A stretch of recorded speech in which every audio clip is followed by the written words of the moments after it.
Well, it's that time of year when Pat and I revisit our preseason bold predictions and get to laugh at ourselves for some of the bold predictions that we made. That's coming up right after this.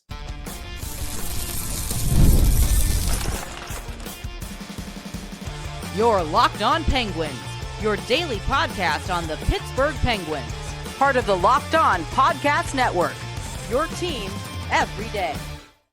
Hello and welcome back to another episode of the Locked On Penguins podcast. I'm one of your hosts, Hunter Hodes. You can follow me on Twitter at Hunter Hodes, joined by my co-host, Patrick Tampa. You can follow him on all social media platforms at Sid and Geno, and you can follow the show's Twitter at LO_Penguins. Of course, thank you all so much for making this your first listen/watch of the day. We are free and available on all platforms. And finally, today's episode is brought to you by FanDuel. Right now, new FanDuel customers can get $200 in bonus bets if your first $5 bet wins. So, Pat, your bold predictions, you went 2 out of 3. So I can't laugh at you all the way, though I can laugh at you for one of them that you got horribly wrong. Me, I went 1 for 3 on bold predictions coming into this year.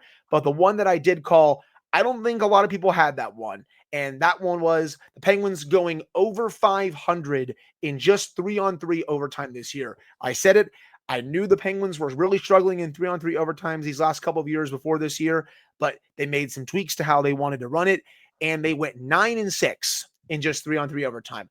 Obviously, if you count these shootout losses in there, it gets to below 500, but I didn't say that in my bold predictions. I said just 3-on-3 overtime. So I will take the W with that.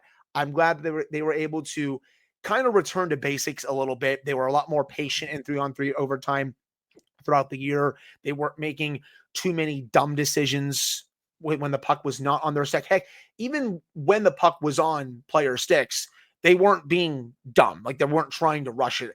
That was, I think, one of the biggest reasons why they were so poor at 3-on-3 before this year, was because they were trying to do too much in those situations. They were also galaxy braining the face-off situations to start overtime. Didn't do that this year either. We obviously, there's going to be a new coaching staff in place, and they'll have their own strategies for 3-on-3 for next season and in years beyond.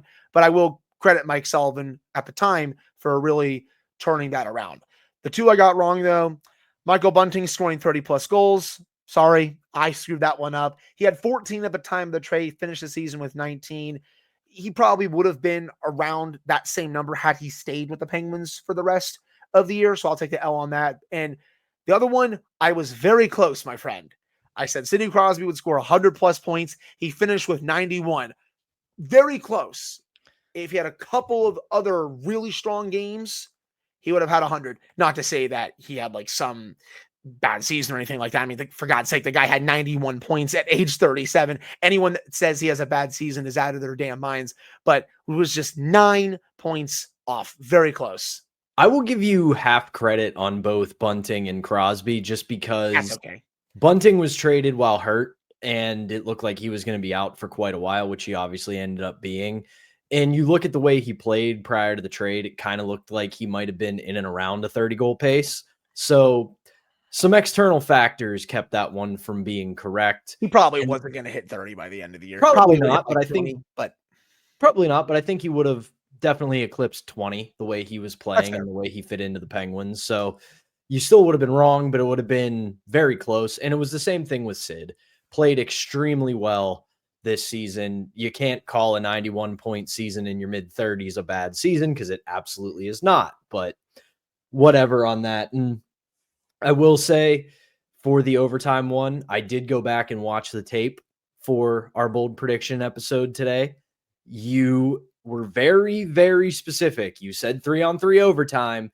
You didn't just say overtime and shootout. So they did have an under 500 record overall, though. They were 10-12 if you count shootouts and wins and losses. So good thing you put the caveat out for that, because otherwise you would have been egg on your face. Now for me, got to give myself a little bit of credit. I go 2 for 3 on my bold predictions for the season. Let's just get the wrong one out of the way, Hunter. Let's just go right into it. It's in hindsight, indefensible take on my part, saying that Mike Sullivan, the now fired coach of the Pittsburgh Penguins, was going to get nominated for the Jack Adams Award. I will say at the time, my take on it was, I went back and watched the episode. I didn't say he was going to win. I didn't say the Penguins were suddenly going to be great. I said I thought they were going to outperform expectations, maybe sneak into the playoffs, and Sullivan was going to get that classic, hey, we thought your team was going to suck this year, and they didn't suck nomination that usually you see. But this year, that's kind of the opposite. You have three coaches who had very good teams this year. I think Spencer Carberry's the leader in the clubhouse to win, because the Caps go from barely making the playoffs to winning the East. That's pretty damn good improvement. Scott Arniel from Winnipeg, they win the President's Trophy. They look like a wagon all year long. They're still kicking in the second round. And then Marty St. Louis with the Canadiens, who at one point this season looked dead in the water. And what do you know? They end up making the playoffs. So three very deserving coaches to get that. So let's go to the ones that I got right. You could, if you want to nitpick, say I got this one wrong, but I said Rickard Rakell would score between 25 and 30 goals. What do you know? He gets 35. If you want to nitpick and say I'm wrong because I said between 25 and 30 and he overshoots it, I'll let you have that argument. But I've said it on the show a million times at this point.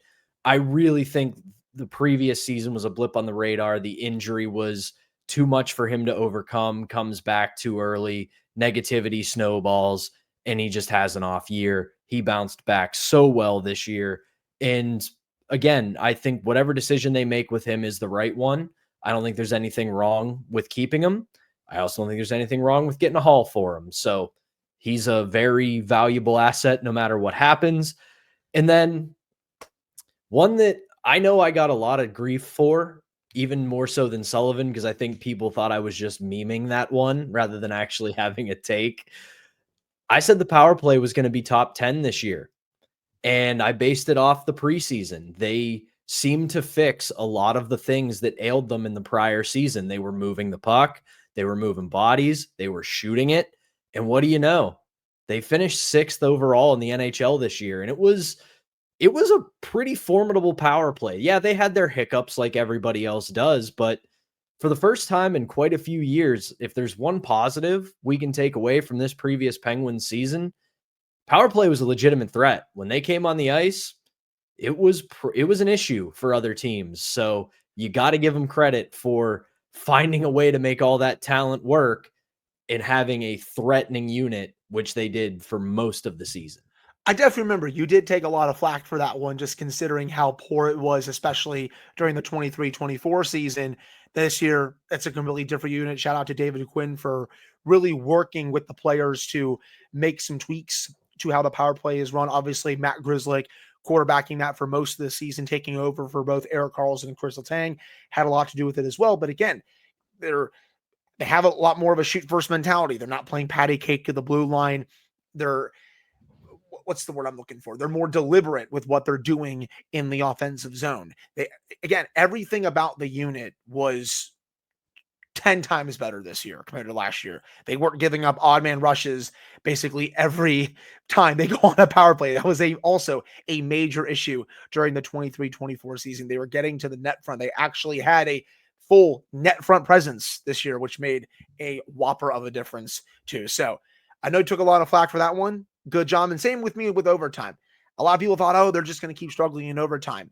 No, and it's also funny that I think those two were the biggest issues during the last Penguin season, along with the goaltending, of course. Two of those rebounded. Goaltending stayed the same. They were worse this year. It's funny. There were also other issues, of course, with the Penguins.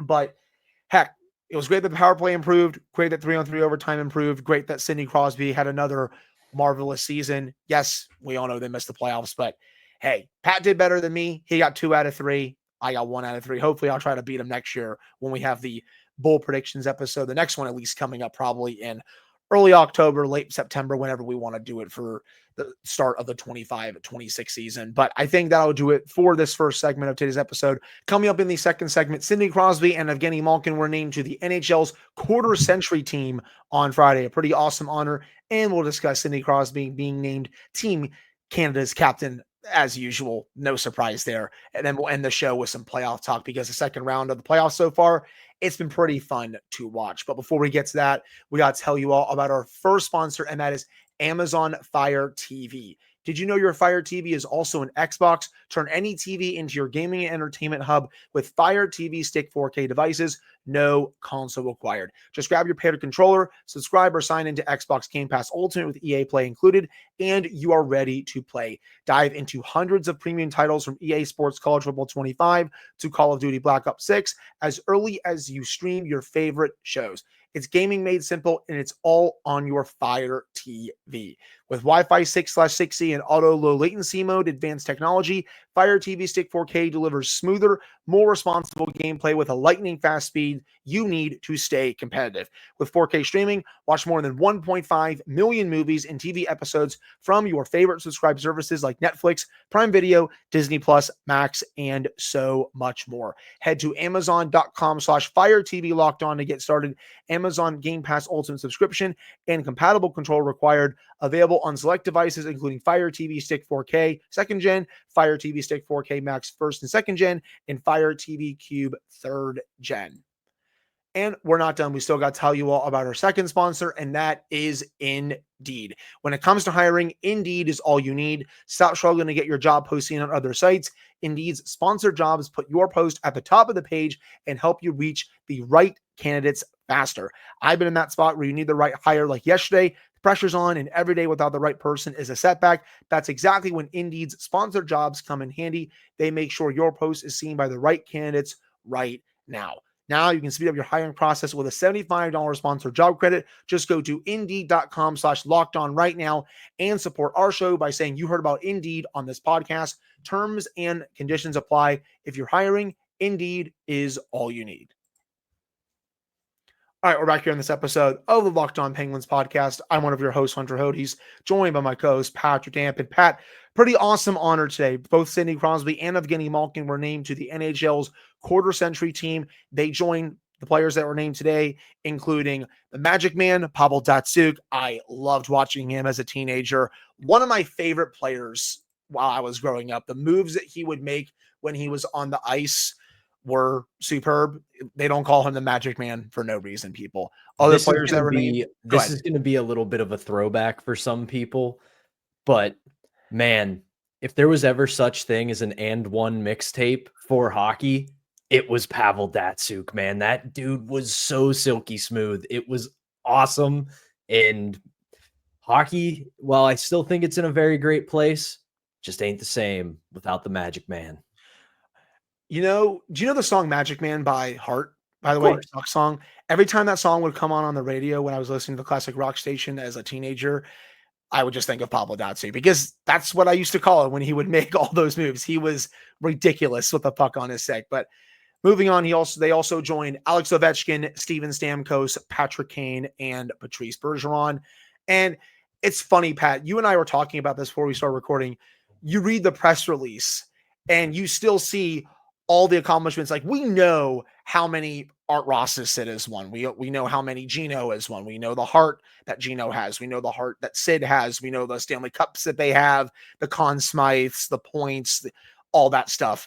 But just seeing it again in written form, it still makes me go like, holy crap, we have been spoiled for the very long time. Like, it's crazy. Here's the thing that stands out to me, and my apologies to Evgeni Malkin, to Mr. 101, but this stat right here, because remember, Hunter said it, but just to reiterate it, this is the quarter-century team. So this is the NHL ranking players or honoring players from January 1st, 2000 to December 31st, 2024. So in that time frame, in these 24 to 25 years, you're coming out of an era where there's still a lot of legends active in the NHL. But in this time frame, Sidney Crosby, so this is his career, obviously, 1,637 points, first among all players who played the game between that time frame. And you hinted at it. We know how good these guys are. We've watched them for 20 years, but we kind of have grown numb to how good they are in the day-to-day of it, because we're on this show 5 days a week talking about what they got to do to retool, what they got to do to rebuild, why this game was a disappointment. And we're never going to stop doing that. That's our job. That's what we do on this show. We have to cover the team somewhat objectively. We still are fans. We obviously are still big fans, but we're not homers is what you're trying to say. Bingo. But the fact that these guys have done this much for this long, we are eventually going to have to Ferris Bueller this and stop and look around, because before we know it, it's going to be gone. No, you're 100% right. I mean, Pat, we're potentially a year away from Evgeni Malkin calling it a career. His contract is up after next season. By all indications, he's probably going to walk away unless he signs another 1-year deal to play with Crosby once again. Crosby's contract man. He only has a couple years left. I think he might sign a 1-year deal after that to maybe keep playing, and maybe another 1-year deal after that. But again, we're at minimum here for Sid 2 years until he potentially calls it a career. And for Geno, 1. Letang, he obviously has 3 years left on his contract. So the time is very much coming, my friend, when all 3 of these players are not going to be here anymore. And yeah, it's going to feel weird. It really is. But this isn't a moment where you take a second, you read all that, and you're like, holy crap, we have been blessed to watch this for 20 years. Like, again, I tell this story sometimes. I was 7 when they started playing here. I'm 27 now, man. Like, this has been virtually almost my entire life. So many people go so long in their lives without seeing players this talented play for their sports teams. And it goes to show how, again, blessed everyone has been to watch these players do their thing for so long, not just for this team, but for this city. Like, it's an embarrassment of riches. It really is. And to kind of build off of what you were saying, I've brought it up on the show myself. These 2 came into the NHL. I'm not that much younger than both of them. They've both just got a couple of years on me. So they came into the league. Crosby started in the NHL my freshman year of high school. Right. So like Sidney Crosby and the Penguins going on this ascent into this golden era has been literally milestones and markers in my life. They won the 2009 Stanley Cup the day after I graduated high school. I literally wore a Penguins jersey under my cap and gown at graduation. That's how excited the city was. But you also think about it this way. We talk about the unrealistic expectations placed upon Crosby and Ovechkin coming into the league post-lockout. They got to save a league that's been falling apart and falling in relevancy. And not only do they meet those expectations, they absolutely exceed them. You go on a micro level to what the expectations were for Sidney Crosby, Evgeni Malkin, at the time, Marc-Andre Fleury, Jordan Staal, Chris Letang. They more than achieved them. Because, yeah, we're in a tough spot right now. They haven't made the playoffs in 3 years. It kind of seems like we're reaching the end of the road when it comes to this era, but they made the playoffs for 16 straight years. They won 3 Stanley Cups. They went to a 4th Stanley Cup final. They've been to the conference final 5 times. They've been to the second round multiple times. It's a stretch of hockey that is pretty unrivaled. You have the Detroit Red Wings, who still hold the longest streak, but again, when your competition is one of the most historically successful teams in the history of the entire league, not just the modern era, that's really good company to keep. So very deserving to both of them just on the numbers alone. But when you go away from the numbers and the accolades, you just look at what they've been able to achieve, what they've meant to the league, and what they've meant to a city. Very deserving to be considered 2 of the best players of the last 25 years. Oh, 100%. And it's funny, you were talking about your graduation ceremony. I don't know if I've told this story on the pod before. I might have, but it was probably so long ago that I can't remember it at this point. I'm not even sure if I told you this, but we couldn't have our phones during our high school graduation ceremony. It was on June 12th, 2016. You obviously know what happened that night. Everyone that listens to this show knows what happened that night when the Penguins won the Stanley Cup over the San Jose Sharks. Again, I wasn't allowed to have my phone. The first period is just going very quick. I'm just sitting there waiting for my name to be called. I'm like, can we just get this over with so I can get my phone back and get updated? And, my name gets called. I come off and I know exactly where my family's sitting. And I point to him. My grandpa's sitting there and he said 1-0. I'm like, who scored? He said Dumoulin. And I just like freaked out in front of probably too many people that I don't even remember their names anymore. It's been almost 10 years since I've seen these people at this rate. And then once I got my phone back, I told my whole family, like, we need to race home right now. I'm not missing the third period. Thank God. But again, like it's memories like that will stay with me forever. And again, congratulations to Sid and Geno. Very, very well-deserved honor. Two of the greatest players, not just of this quarter century, but of all time. Sidney Crosby, top 5 player of all time. Evgeni Malkin, squarely, I think when you look at all time, top 20, top 25, somewhere in that department. I think he's, in my opinion, still the second best Russian player to ever play the game, right behind Alex Ovechkin. So very well deserved. And then, of course, Pat, one more thing for Sid. He's captaining Team Canada at the World Championships. No surprise there. None whatsoever. And honestly, I hate to step on Crosby being Team Canada captain at the World Championships. What else did we expect? They weren't going to give it to anybody else. The only other way it would go to anybody else, I think, is if it was a passing of the torch moment. But the Oilers are still in the playoffs, so Connor McDavid's not going. So there's not going to be a passing of the torch. But real quick, I got to backtrack. I said so much about Sid, and your story made me think of this.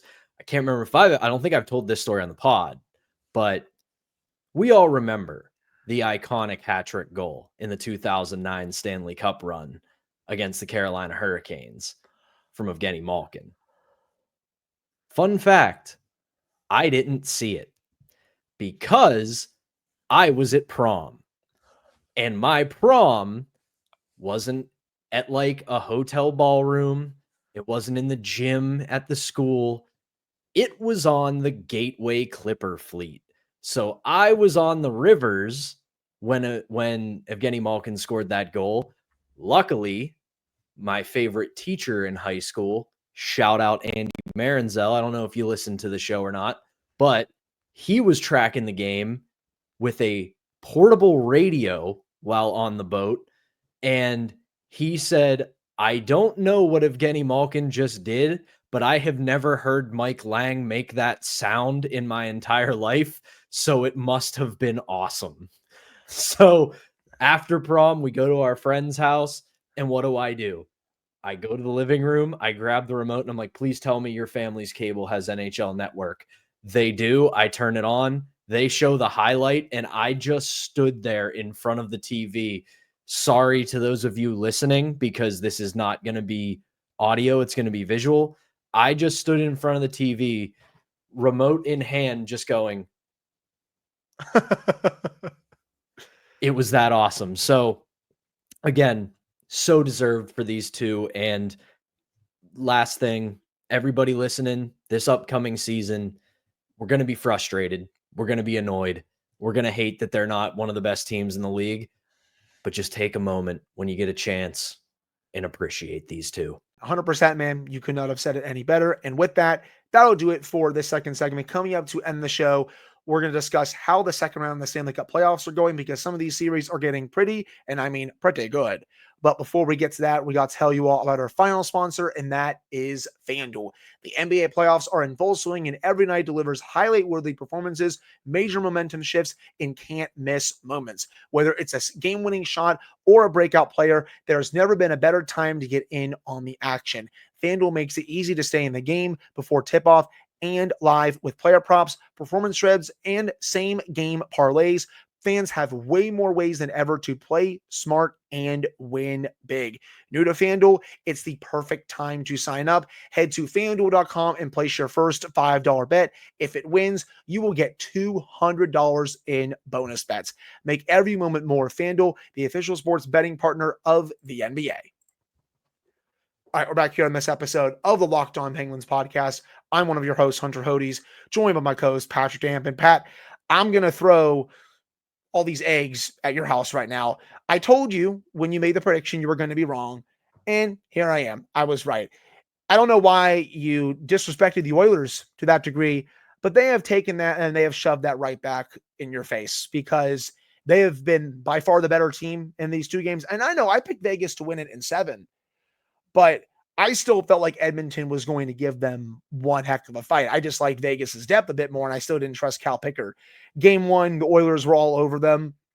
Game 2, I do think Vegas, when you look at that game as a whole, I would say the Golden Knights were better, but I still think the Oilers deserve to be up 2-0 in this series right now. Yes, I think the Knights got a little bit shafted by the officiating in overtime. They should have called that penalty after they killed off the 5-minute major. That was a blatant missed call. Should have been a 2-minute power play for Vegas. But Edmonton right now, going into game 2, they were +4 in the playoffs at 5-on-5 without Connor and Leon on the ice. They're getting the depth scoring, which is a big change compared to the last couple years. That keeps up and their big guns keep going like this, they might win this whole thing. And I know I wasn't thinking much of them going into the playoffs because they weren't playing that well, but the way they're going right now, and if they can keep getting at least okay goaltending, they can do this. They might be able to win it this year.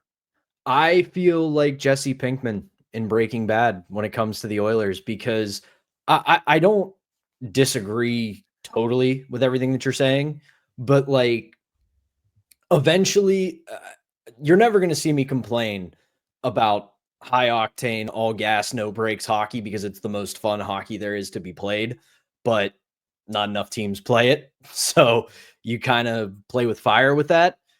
It may never come back to burn the Oilers, but I look at this team and I'm like, you know what? This is who you are. Double, triple, quadruple down on it. And if it works, it works. If it doesn't, go out guns blazing. And it looks like that's what the Oilers are going to do.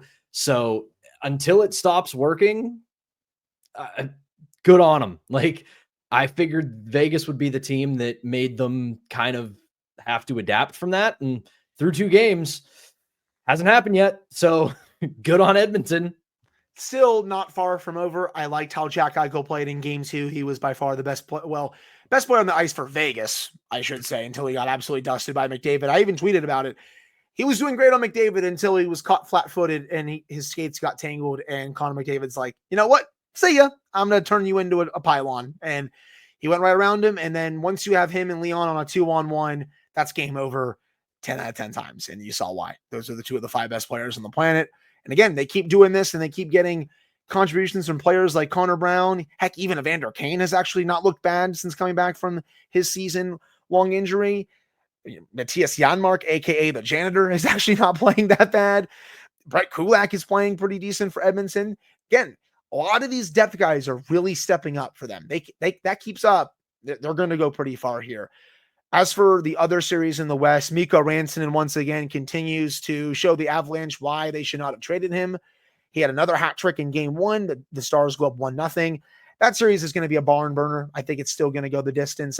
Winnipeg, I liked how Hellebuck played, and that one I'm really not going to blame him too much for that. But I think this is going to be another series where it's just 2 heavyweights punching back and forth.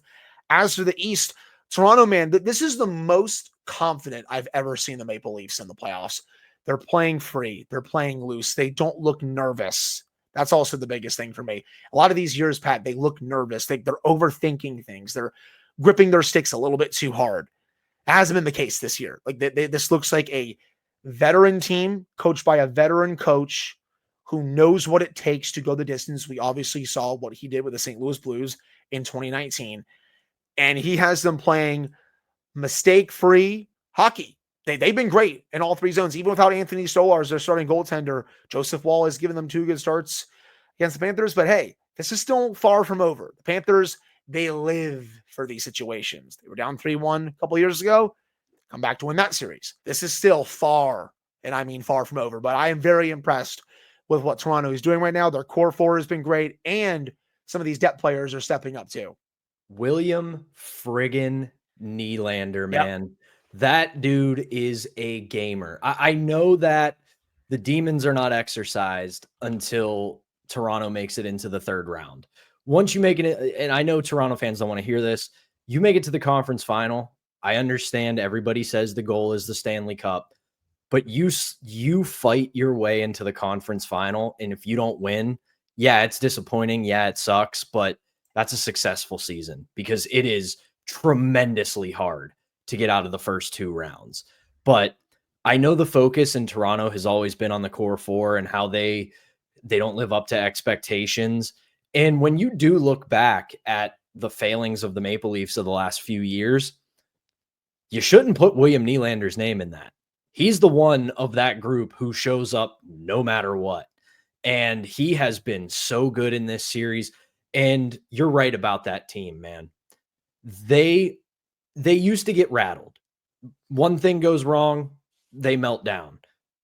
They have taken some big punches, metaphorically and literally, from the Panthers, and they've just spit the blood out and gone, all right, we're still here. What do you got? And it's impressive to watch.